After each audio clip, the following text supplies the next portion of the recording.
अब question number 3 है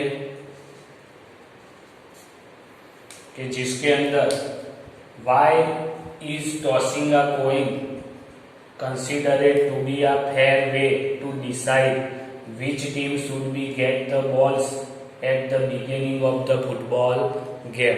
आपको पता है कि टॉस करके ही कौन बैटिंग करेगा, कौन फील्डिंग बनने वाला है, किसका दाव आएगा नहीं, वो भी टॉस करते हैं क्रिकेट में। ऐसे फुटबॉल में भी किसके पास से बॉल सबसे पहले रहेगी तो ये कॉइन ही उछालते हैं। तो टॉसिंग कॉइन ही करते हैं। तो यानी कॉइन को टॉस करने से जो भी प्रोबेबिलिटी मिलती है दोनों टीम के लिए, यानी एच आएगा या टी आएगा, वो कैसा रहेगा मैंने इधर ही आपको बताया, एच और टी वाला। बराबर है ना कि वो इक्वली रहने वाले हैं, 1/2 इक्वली इवेंट मिलती है। इसके लिए आप वो राइट वे है और फेयर डिसीजन मिलता है आपको, इसीलिए कॉइन को ही टॉस करते हैं। तो कैसे लिखते हैं तो देखो, तो लिखता हूं मैं कि since on tossing a coin the outcomes head and tail are कैसे मिलेगी, इक्वली लाइकली, एंड द जो रिजल्ट मिलेगा, the result of tossing coin is completely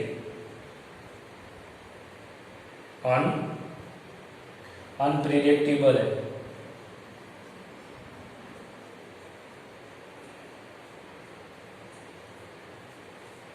And so it is a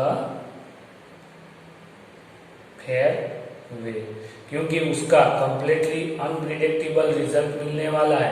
आपको पहले से पता नहीं होगा कि हेड आएगा कि टेल आएगा, यानी एच होगा कि टी होगा।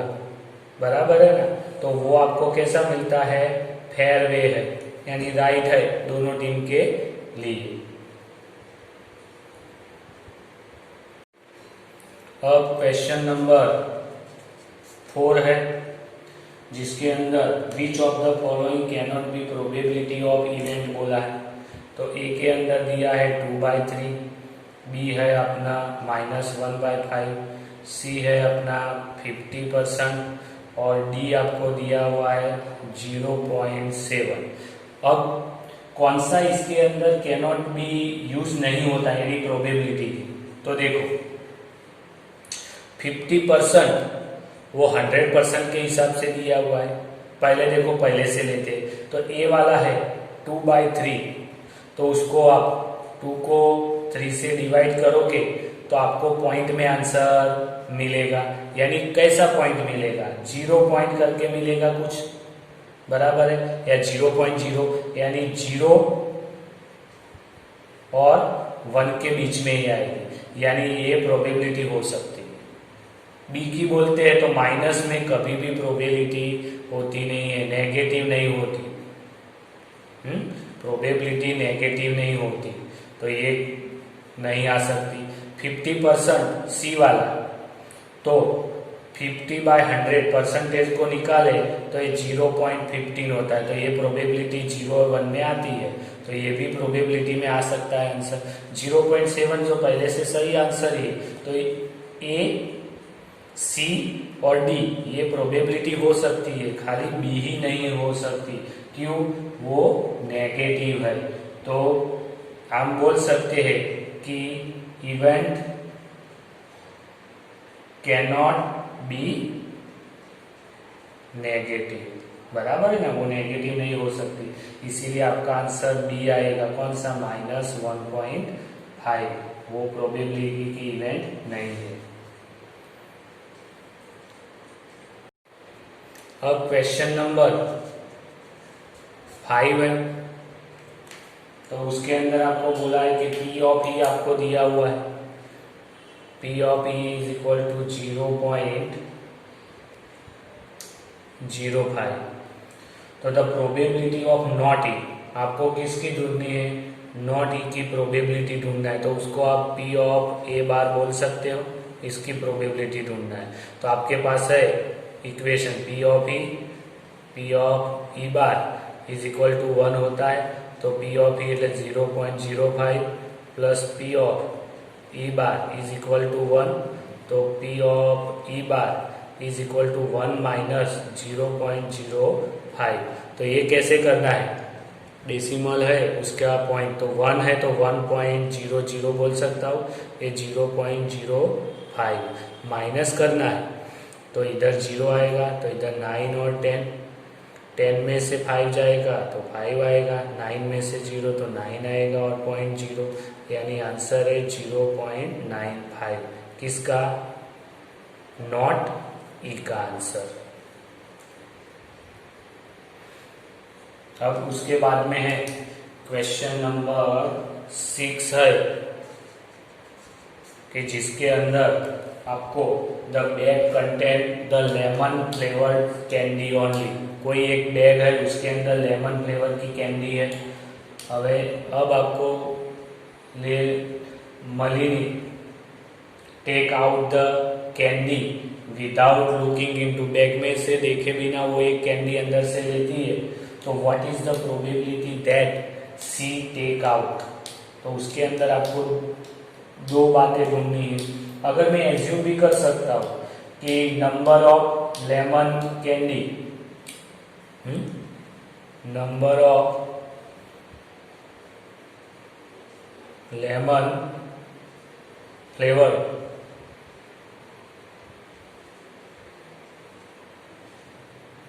Candies is equal to X, क्योंकि कितनी है वो पता नहीं तो मैंने एक्स ले लिया। अब पहला क्या ढूंढना है आपको, तो उसको मैं इवेंट ए कहता हूं। कौन सी होनी चाहिए? ऑरेंज फ्लेवर्ड कैंडी, बराबर है ना? तो अगर सभी कैंडी लेमन फ्लेवर की है तो अंदर से कोई एक वो कैंडी निकालेगी, वो ऑरेंज फ्लेवर की होगी, तो event A number of event A कितना आएगा? 0 आएगा, क्योंकि ऐसी मिलेगी ही नहीं ऑरेंज फ्लेवर की। तो आप probability of A, event A की प्रोबेबिलिटी ढूंढेंगे तो क्या आएगा?